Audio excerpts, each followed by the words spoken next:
Hello everyone, welcome to a webinar Rotterdam, the Gateway to Europe. My name is Rosalinde van Lommel and I am working at Maersk as the Business Development Head for North Europe. This event is designed to give you more information about the inside and ever-developing supply chain and resilience that we need to bring to the logistics platform every day. We have an amazing lineup for you. We start with Albert Veenstra, who is the Academic Director in the Master of Science for Maritime Economic and Logistics. Then followed by the Director of Containers for the Port of Rotterdam, which is Hanna Stelsel. We will move on to some Maersk colleagues. We have Jordi Avalanea, who is responsible for the implementation of all our European customers. And then, last but not least, to Oliver Spapins, who is responsible for our product portfolio in Europe as well. It's going to be an amazing webinar. Let's get started. Hi, Albert. Thank you for joining us and being our first keynote speaker. I'm really looking forward to what you have to say to us, and thank you for sharing your time with us. Thank you very much for the invitation. It's my pleasure to talk a little bit about geopolitical trends and setting the scene for, let's say, the more complicated supply chain problems that Maersk as an organization is trying to tackle. So I will talk about two different things in the few minutes that I have allotted. One will be about geopolitical trends. You always see the image on your screen. And the second one is about why I think, my colleagues in the academic field, why Rotterdam will remain the gateway to Europe. So to kick off with the first topic, you see an overview here of a number of geopolitical trends. This is based on some research that we've recently done, among others for Dutch Customs, to try to understand all the dynamics that we've seen in the world in the last 4 or 5 years or so, and to try to figure out if that is fundamentally going to change the cargo flows coming to Europe, the role of logistics service providers, of supervision authorities like customs, if that's really going to fundamentally change or not. So the majority of these trends are based on a study that was done by one of many, by the way, a standard S&P Global. And we've added one additional one because we are really trying to come up with this story from a European perspective. So I will just touch on a few of them and try to explain how each of those actually results in changes in flows, in changes in supply chain structures, but in a particular way. So one, obviously, that we're hearing on a daily basis is let's say, the NATO-Russia conflict, as S&P Global calls it, is a conflict that plays out in the Ukraine, which is basically on the European doorstep. And it has direct repercussions. It had repercussions for grain exports out of Ukraine. And Ukraine depends a bit on the timing, but the biggest grain exporter in the world, next to the US Gulf area. So it has repercussions for that. It's upsetting the market for grain, the prices of grain. But it also has consequences for certain metals. There's a lot of titanium coming from that area that is used in the aerospace industry that is compromised now. Obviously, consequences for crude oil and gas. Also consequences for fertilizer. There's a lot of fertilizer coming from Russia, from the Ukraine, that is going to Brazil, for instance, where a huge amount of soya is grown. So this conflict, apart from the terrible societal context, is immediately touching on flows and on how flows are being reorganized currently. Another that is a bit cryptic is the COVID-19 consequences. What this refers to is that a lot of companies have found out that they are actually a lot more sensitive, a lot more vulnerable to upheaval than they thought. What companies then normally do is they react in terms of building more stock, booking more space on ships, trying to be the only one that has the final container on the last space of a container ship that's going from China to Europe. So a lot of companies are trying to rebalance this panic reaction, and they do it in different ways. So you might think that all companies are now building in more stocks, more inventories, and trying to be more resilient, but some of them actually are optimizing their inventories. Some of them are really increasing inventories. Some other companies are trying different things. They are trying to be more lean. They're trying to build in the redundancy in their networks instead of putting a lot of stock in warehouses. But the message is the COVID-19 consequences in a lot of global companies are actually profound. A lot of companies are thinking, how can I avoid it? All this panic will happen to me again. Another interesting one is the US-China strategic competition. This has also been going on already since more or less the beginning of the presidency of Trump, so about 7 years now. Europe is caught in the middle because a lot of the supply chains that are touched by either initiatives on the US side or initiatives on the Chinese side are actually reaching out to flows that go through Europe. So Europe is part of this if they want to or not. And we are following to some extent the US in trying to curb exports and imports to and from China. Electric cars is an example where the US is doing that. Europe is following the same example. At the same time, China is also developing strategies. They are reaching out to try to still sell BYD cars on the European market. They have a particular supply chain strategy for that. So we see a lot of dynamics in supply chains as a result of this strategic competition. And then before I go to the final one, we added the EU as a regulatory superpower. There's a lot of talk also as part of the NATO-Russia conflict, for instance, to what extent Europe by itself without the US can actually be a power in the world. And we're not a military power, that much is being clear now. We are maybe building that, but that will take time. What we are is a regulatory superpower. So we can make regulation in Europe for the European market, which is a huge commercial and very attractive market. And if we make regulation, it is felt in the entire world. And that is what's currently happening. We have regulation on CO2 emissions for products that are manufactured outside the EU, coming to the EU at the border crossing. Taxes have to be paid. We have regulation on deforestation. So we don't want any products in the common market for which woodland is cut. There's a lot of this type of regulation that is being pushed out and that has profound repercussions for supply chains. A lot of this regulation requires parties to reach deep into their supply chain, collect data that they didn't collect before, set standards that weren't there before, change standards because there were standards in many cases, but they have to be changed as a result of the regulation. So it has a big impact on supply chains. And then finally, renewed pragmatism. There's a little bit of, a little bit of light at the end of the tunnel, because you might think that a lot of companies are stepping away from globalization, but that is actually not what is happening. And they are realizing that we didn't globalize for nothing. There is a very rational sense behind it. We do have to to cope with the sensitivities, with the vulnerabilities around the world. So there's a number of companies who are pursuing a strategy that McKinsey has called China Plus One, which means not all your eggs in one basket, not all 100% production in China. You produce a lot in China, but also somewhere else.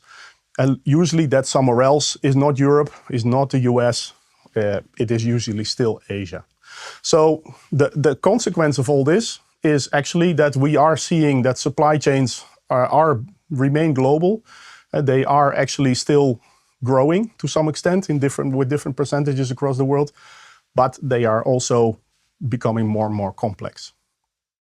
So the second part of what I quickly wanted to say is why Rotterdam, and why is Rotterdam a gateway to Europe? This is a story that starts way in the past, but I will skip over that quickly, not to bore you too much.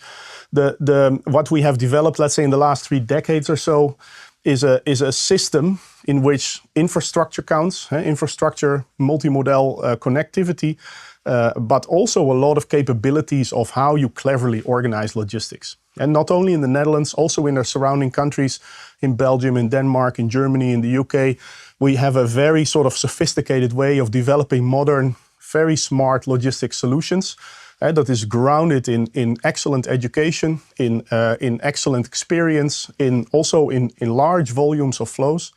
And that particular ecosystem of capabilities and competences, that is, to my extent, in my opinion, what really drives the fact that Rotterdam has been the gateway to Europe, but will also remain the gateway to Europe.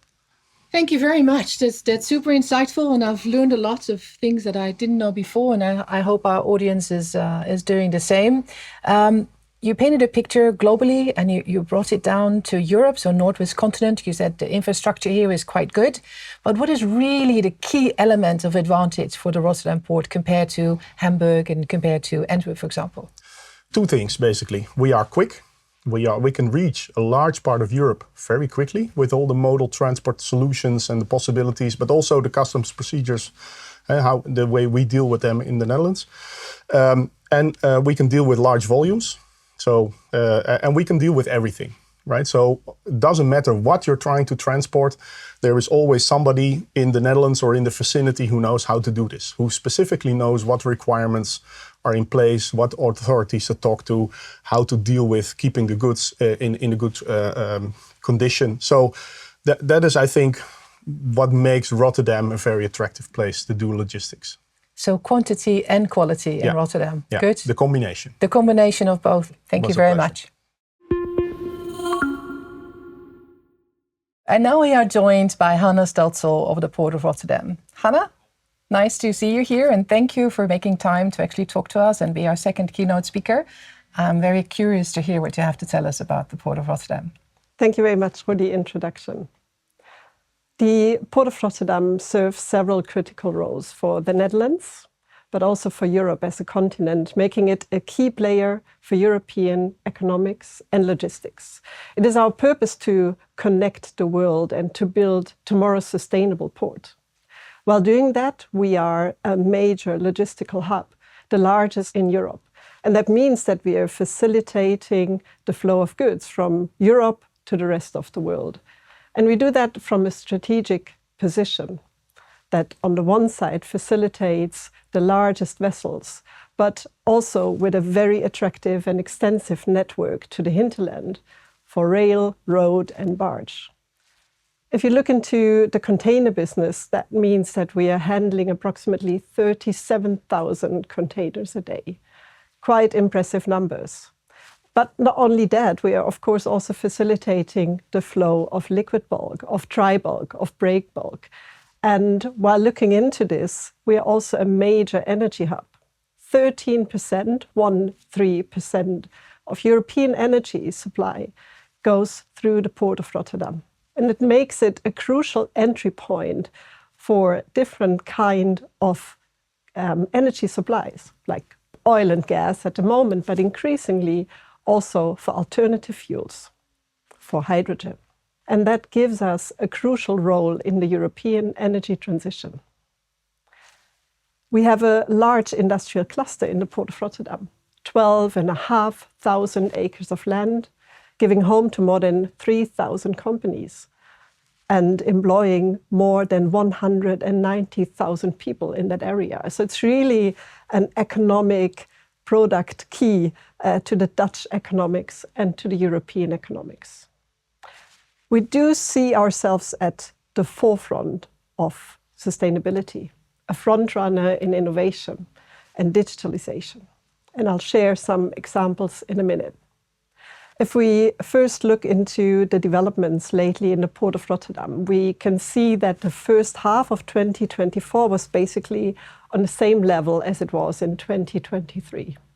We could see a decline in crude oil and coal, but an increase in the container business with 2.2% in TEUs and 4.2% in tons, which basically has to do with the relation of full and empty containers. And when we look into this container business, we are very optimistic for the long run.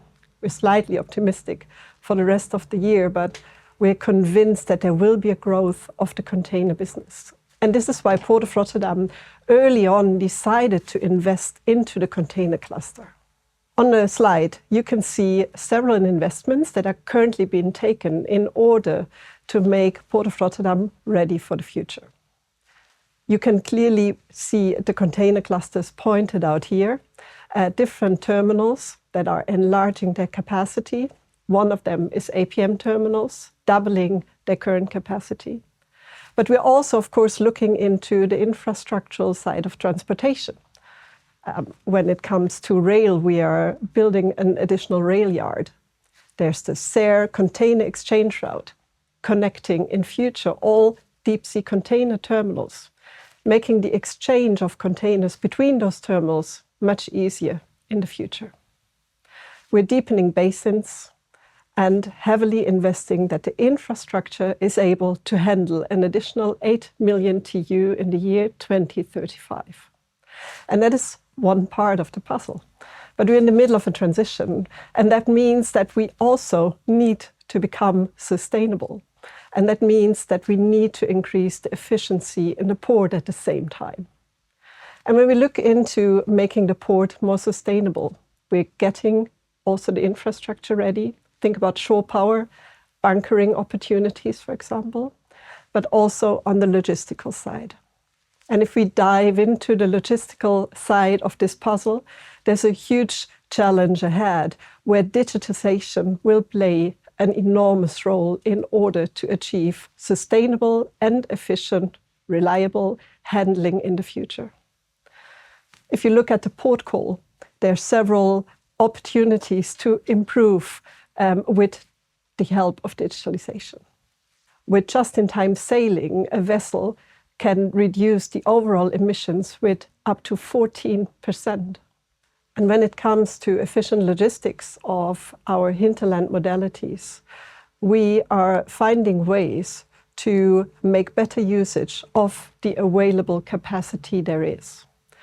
For inland shipping, we have introduced NextLogic that takes over the planning for barges at the deep sea container terminals. We're heavily investing into the digital infrastructure of rail. And we are also working to see how can we help the road transportation to make more efficient runs through Rotterdam. Just as one example, we're currently developing an app that helps truck drivers to see whether there are congestions within terminal areas, whether there are cranes broken. And we're investing into opportunities that will help them to not stand in a physical traffic jam, but already queue digitally. So all those different kinds of activities are essential when we look towards the future and growing container volumes. At the same time, we do see that there's a growing international tension and greater demand to look into the resilience of supply chains, not only in Rotterdam, but of course, nearly all over Europe. And together with our partners in the Port of Rotterdam and the rest of Europe, we ensure safe and resilient container supply chains for the future. Thank you, Hannah. That's a really comprehensive explanation about the port and the infrastructure, and you also gave us a sneak peek of the future of what we are about to see. So thank you for that. That's really impressive to hear. I always knew we lived and worked in a very impressive port, but you enhanced that, underlined that again today, that's the case. Yeah. So you talked about the linear digitalization and making sure that everybody has the right information. What about the horizontal one? So like customs and getting the information to the 4PLs and that type of players. Are you looking into that as well? Of course, yeah, we're working with the total cluster and we're investigating where the largest bottlenecks and what can we do in order to make certain processes more smoothly and digitize them. I think customs is a great example because we call it a customs process, but in the end, it is much larger than that. And many, many parties are involved. So in that case, for us as a port authority, it is easier to invite different kind of parties to the table and come up with the ideal process of the future and agree to certain optimization and digital tools that will help us in order to ensure those smoother and more efficient supply chains for the future. So you're really taking that connector role as the Port of Rotterdam? Yeah, we do. Good. Thank you for that. I really appreciate it. And thank you for this great speaker note. Thank you. We just heard from our first two speakers and they really brought a lot of information, and it was really cool to hear so much interesting information, probably that not all of us at least know. But right now I'm actually joined by two of my colleagues, Jordi and Oliver. It feels like being between family, so nice to have you here. And you have a big task in reaching the level of the two current speakers or the two previous speakers. And I would say, enjoy. Thank you, Rosalinde. So to talk about Rotterdam and its strategic importance for Maersk, you need to understand what the Maersk strategy is. At Maersk, we try to offer end-to-end logistics, which means that we offer services across the entire supply chain, starting at the origin in the factory, and all the way down to destination at the end of the consumer or the final customer. To realize this, we provide a full scale of services, both on land and sea. If we then look at Rotterdam specifically, it's a perfect example of this strategy. The vessels will come in and be serviced by an APMT terminal. Then we'll go to a depot owned by Maersk, operated by Maersk, where it continues its journey into the hinterlands of Europe using rail, barge, or truck. If more services are required, we can also cross-dock it to give you more opportunities and possibilities, as well as a cold store for refrigerated services.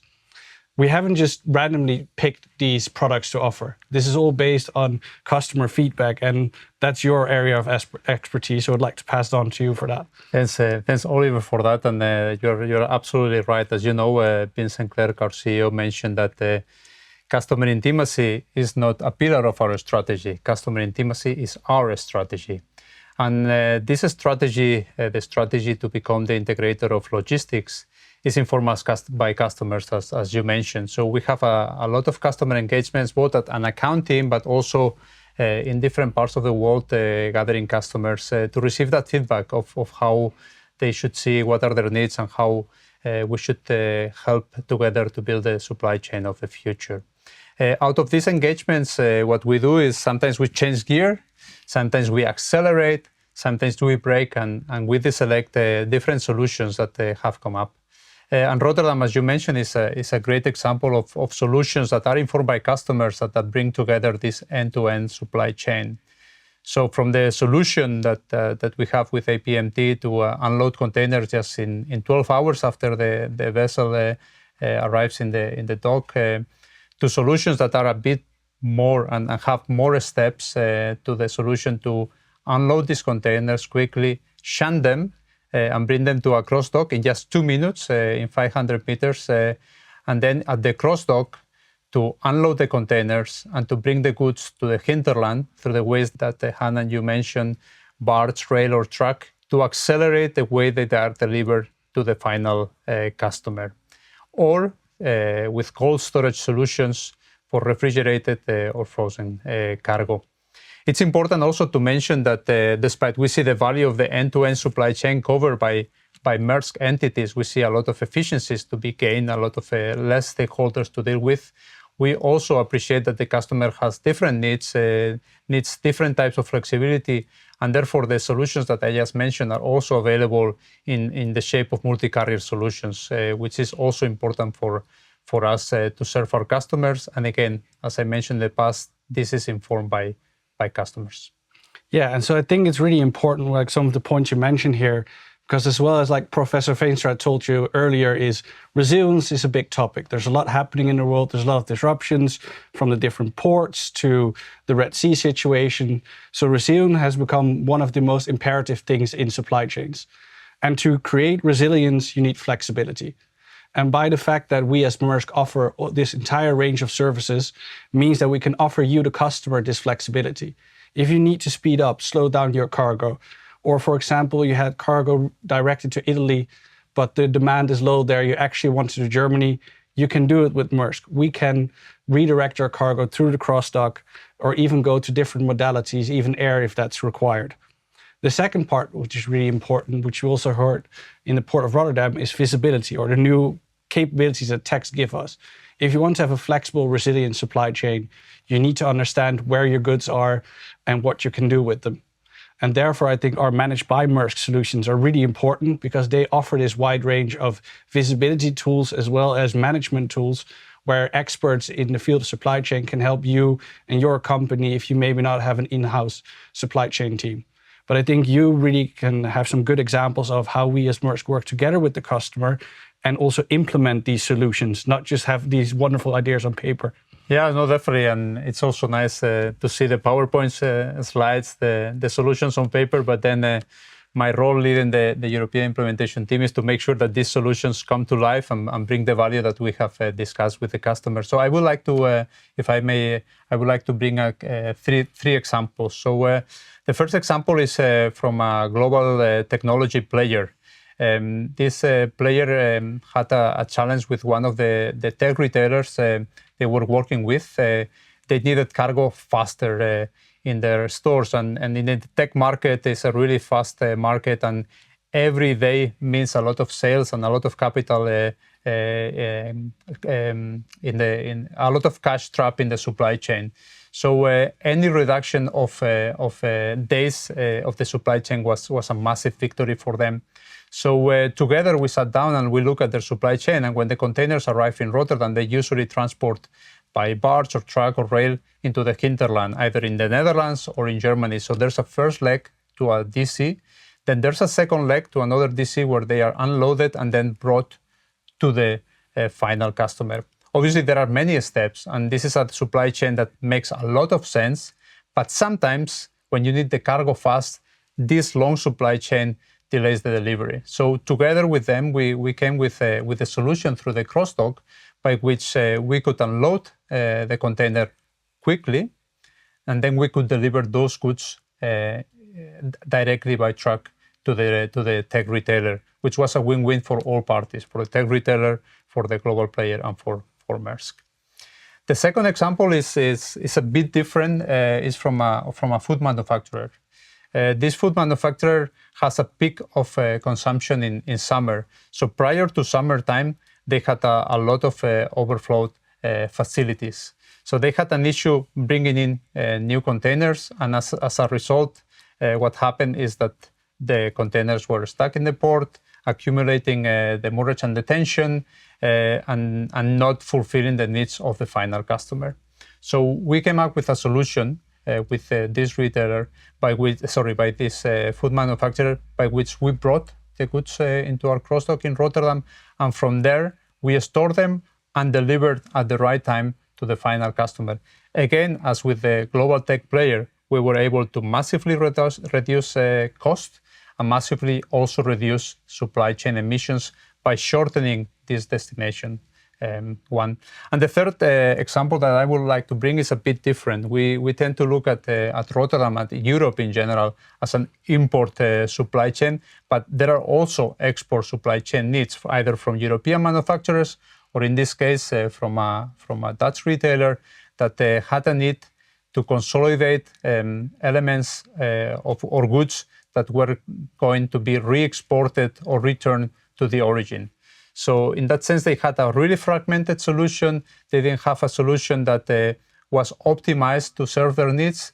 And again, through routing this cargo from different countries in Europe to the DC, to the crossdock in Rotterdam, we were able to consolidate the supply chain, increase efficiencies, reduce emissions, reduce cost, and increase the satisfaction of the customer. So just these examples that bring a lot of the themes that you have raised in terms of sustainability, flexibility, agility, and resilience. Perfect, yes. And I think these are really good examples, right, of how Maersk takes what we put on paper into reality. And our strategy is informed by you, the customer. So if you have any questions and actually want to know, okay, what solution fits my company, please reach out to us, because we want to be a partner. We want to provide supply chain solutions for your entire supply chain and think with you and help you create more ease for you and create value in your supply chain, so it actually not just becomes a cost center, but actually can become a competitive advantage for your company. And thank you for your time, and I'll pass it back to Rosalind. Thank you both for these insightful examples and really bringing what we heard in theory to life and really giving it hands and feet. So thank you very much, gentlemen, and looking forward to continue the debate in the panel discussion. Thank you. Thanks. So welcome back, everyone, to start the section of the panel discussion. Albert, Oliver, Jordi, and Hannah, nice to see you here. And Albert, if I can start with you. You talked about geopolitical situation and economical situation, and that we need to have resilience to weather that.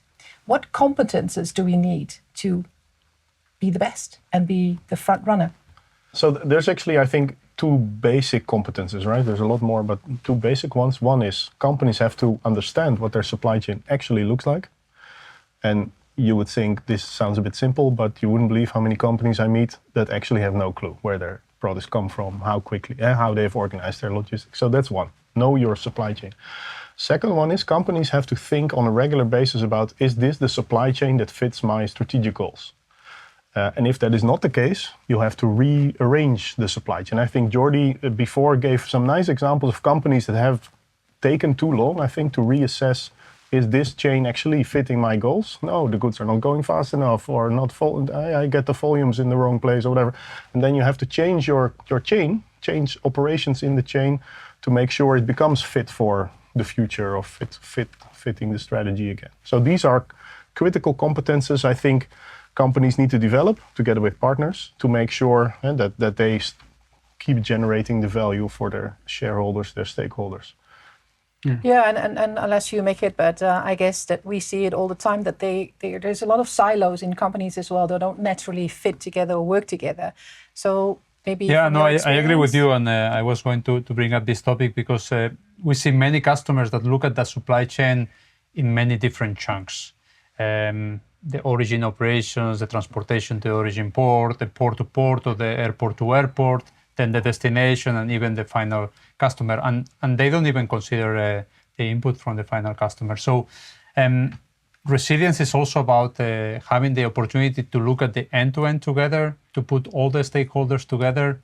There are different numbers or stats that say it's up to 28 different players that are in between in the supply chain. So bringing them all together and having the understanding that you mentioned that brings everybody together will definitely help in becoming a more resilient company and supply chain. So, but I also think it's important to note that supply chains are not necessarily the core competency of a company, right? Some is a tech company, want to focus on the tech stuff, on whatever FMCG, on what they produce. So I think a big role for companies like Maersk is to provide this competency of, we are a logistics company. We know how to optimize that part of the supply chain. So you can sit together with your customer and design the solution, but also take away the need to build an entire supply chain department because you can get it at Maersk, for example. Yeah, so then the supply chain is one. And do you actually also see a lot more anxiety about all these economical and war situations that we are seeing, and that such has a heavy impact on them? Yeah, definitely. And I was reading lately the Reuters European State of Supply Chains, and 71% of the respondents that are companies across Europe mention that geopolitical uncertainty is their top risk. And we tackle that at Maersk in different ways, and I would like to give a bit of an analogy of how we deal with it in the short term and in the midterm. I like to compare it to a marathon runner, and the marathon is the customer supply chain, and through the marathon you have many disruptions. You could be in pain in your knee, you could be in need of water, in need of food. So our excellent customer experience teams are there to tackle these disruptions that you may find in the marathon. This is the short-term need. At the same time, there's a need in the mid-long term to redesign the supply chains, as you, Albert, mentioned, to look at it in with different lenses. And we have foot on the ground in different places in the world. We are ready to support customers if the next marathon they want to do in trail, they want to do a hilly marathon, they want to do a downhill marathon, or even a shorter race. So it's important for us to be there when the customer feels that pain in the short run, but at the same time support the customer in developing solutions for the mid and long run. I love your marathon connection, because you know the Dutch won the Olympics marathon, right? So yes, that's a good connection then to ask about the strategic input from Rotterdam. So how do you mitigate the risk and make sure that the strategical resilience is there? Yeah, I do think that we do have a role to do that for the port area, for residents in the local area of the port. But then, of course, for the global supply chains. And as I said earlier, there's this vital role at Port of Rotterdam to supply the European continent, to supply households with goods, to supply the production and industry in Europe with goods that they need. And we need to make sure that those supply chains keep running, even though they're being disrupted. And it means, on the one side, that you need to be prepared and you need to have better insights in what might be coming. You need protocols on how you react together with the relevant parties that you're working with. and you need to be prepared for worst case scenarios. And that also comes when looking into the connectivity of different modalities.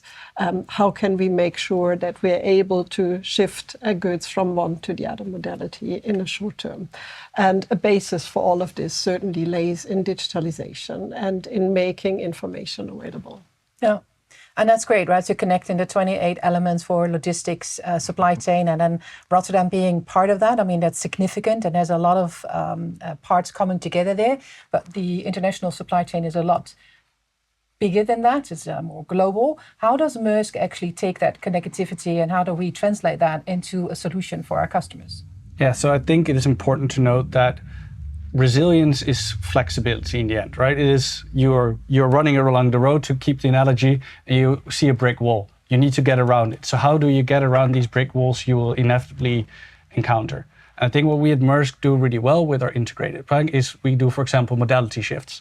So let's say your cargo is in Singapore and you need it yesterday. We can put it on a plane for you and fly it into Europe instead of shipping it in. But even if you're not wanted to put air, you would keep having it on sea. It's 5-6 weeks if you go from the Far East to Rotterdam before the cargo arrives. A lot happens in 5 to 6 weeks, especially with all the data we gather nowadays. So what we do together with our customers is look in this 5 to 6 weeks, and at the end maybe go like, hey, you initially want to get it to Germany.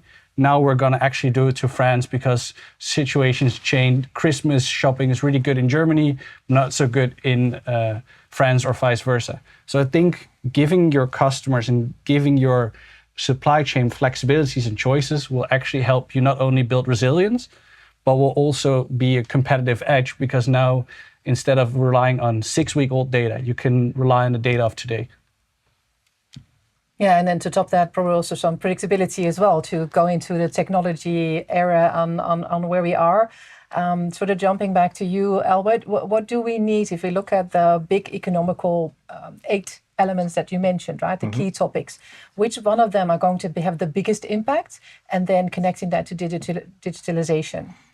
Currently, I have a bit of a hang-up at the moment with regulatory developments in Europe. I think that is actually one of the developments that specifically for Europe is going to have a huge impact, because we are developing these rules that reach deep into supply chains that start in Indonesia or in Brazil or in other places in the world, and for good reasons, because we try to create a better society that is not dependent on child labor, and we're not cutting down forests to make products.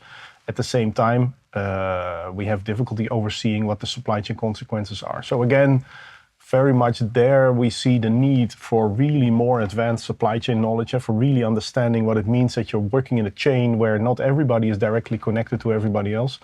How you transfer data, how you transfer information, how you transfer predictions in those kinds of settings. I think that's sort of the main challenge going forward. And the last 4 or 5 years have shown us that this competence has not received enough attention, I think, until now. Yeah. So we hear a lot about AI these days and machine learning and all of these buzzwords.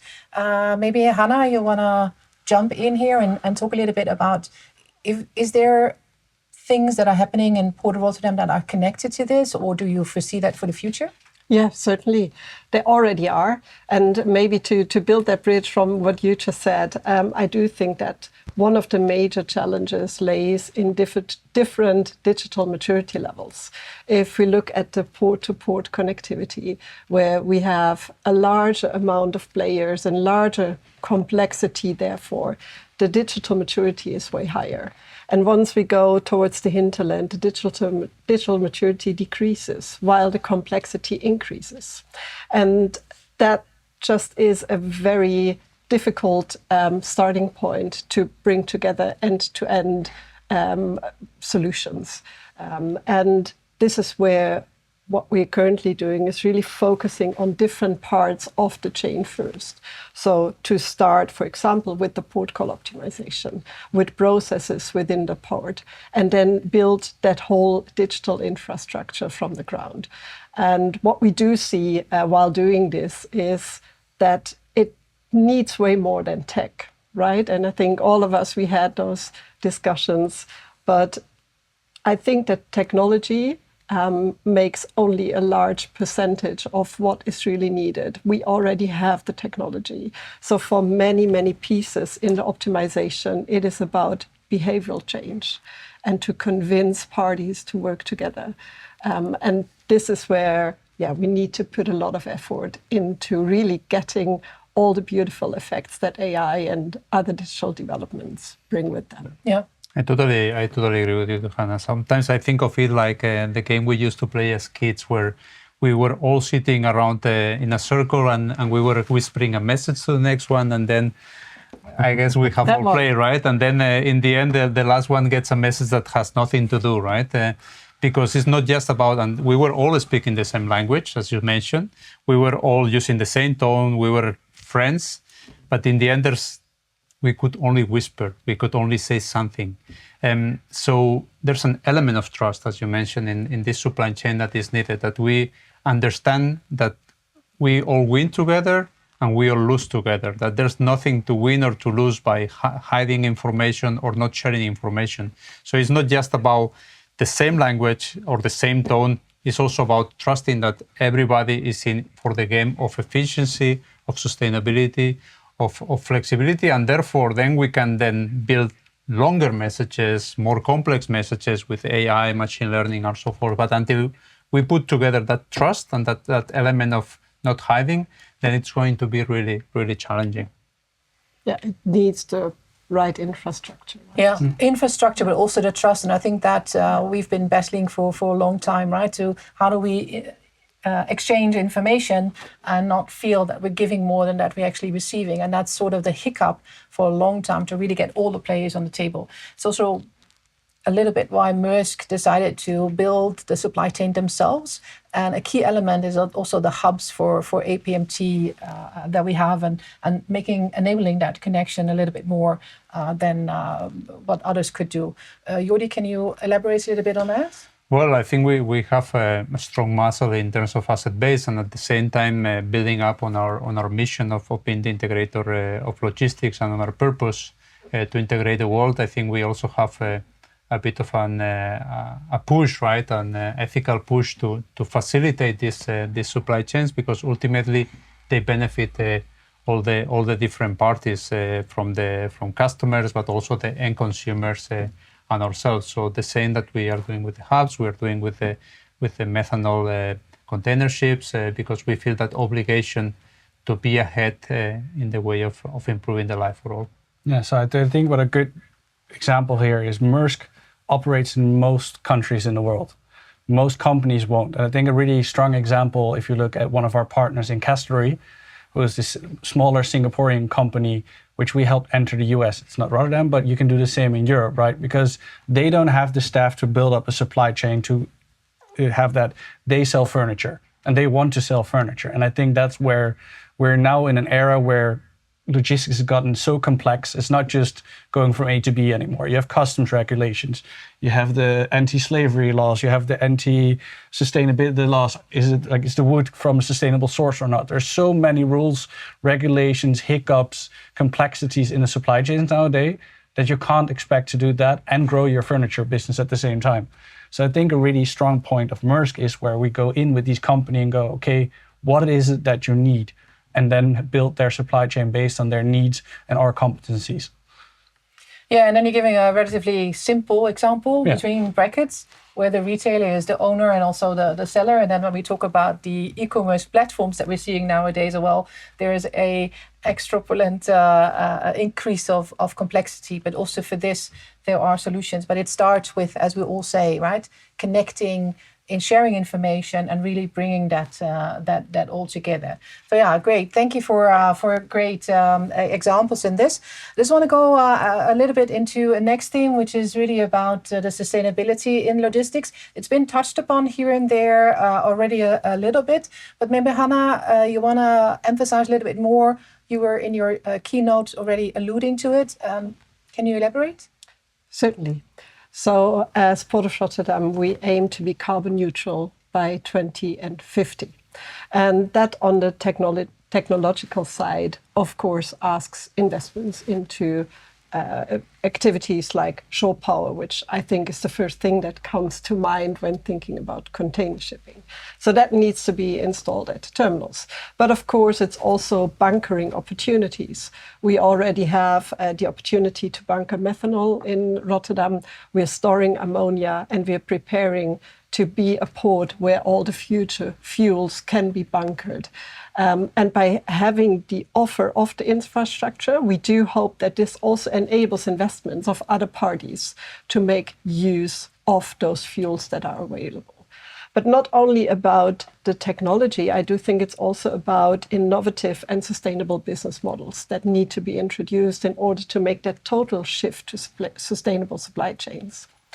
One example from Port of Rotterdam is CES, that's zero emission shipping with swappable battery containers for barges. That will contribute, of course, to a more sustainable inland shipping, and is another leverage next to the pure technological availability of products. Yeah, and then I also know that at the Port of Rotterdam, you also promote to other ports to follow your lead and do the sustainability there as well, right? That's a good point. And I think that with the energy transition and those things that need to change at big scale, that's something where we need to have collaboration. Collaboration not only in the Rotterdam cluster, but also with other ports in the world. We're working closely with Singapore. There's the Green and Digital Corridor, where we ensure also the long distance green container shipping, but also more digital trade that is being enabled. With European ports, we're closely looking into resilience topics, safety topics, but of course also energy transition. And where in the past, I think there was more simple the assumption of competition between ports, I do think that this field is changing. I do think that there's a more or less logical hinterland for different ports. And with the shift to more sustainable supply chains, some destinations and regions become more logical, connected to certain ports. And we all have those same challenges when it comes to energy transition. So that's something where we certainly are collaborating closely with other ports in Europe. Yeah, 100%. So a little bit on the legislation side, you already mentioned it, right? So there's a lot of legislation that's being done here in Europe. If we talk about sustainability, that legislation is quite different around the globe. How do you see that progressing for the future? No, yeah, I think if you look at, let's say, what I call the societal regulation, so avoiding child labor and avoiding slavery and that, I think there actually the regulation across the world is more or less the same. And I think a lot of the OECD countries are leading the way and are sort of, how do you say, imposing those ideas on lots of other countries. But I think everybody agrees that we don't want products to be made by children, right? And we don't want to cut down forests for. So there is no discussion there. What is complicated, and it's actually also complicated in what Hannah just said, where you need to build corridors to actually come up with sustainable business models for green shipping. You need to work in the chain. You need to understand what we want on this side of the chain needs to be sorted out, needs to be addressed at the beginning of the chain, and you need to somehow figure out how all the chain, all the links in between are going to participate or to support that effort. And that is complicated. And that is complicated in the sustainable fuels side, where you need to figure out where do we need the methanol hubs and where do we need the green methanol projects to materialize, to make sure that you actually can run a Laura Maersk or a similar ship on methanol. In the deforestation regulation, it's a similar story. You need to figure out what do we need to do to make sure that everybody in the chain fulfills the same goals and understands what they need to contribute to actually achieve the final goal. And that's difficult. I think way more difficult than people realize. Yeah.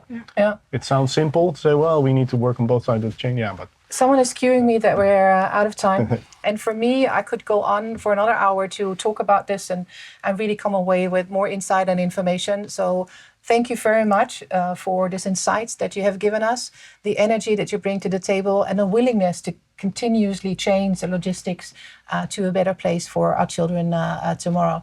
If you, as a viewer, would like to enjoy these people to talk to, you're invited to reach out, and we're happy to engage with you and see how we can actually transform the supply chain and logistics together. Thank you very much.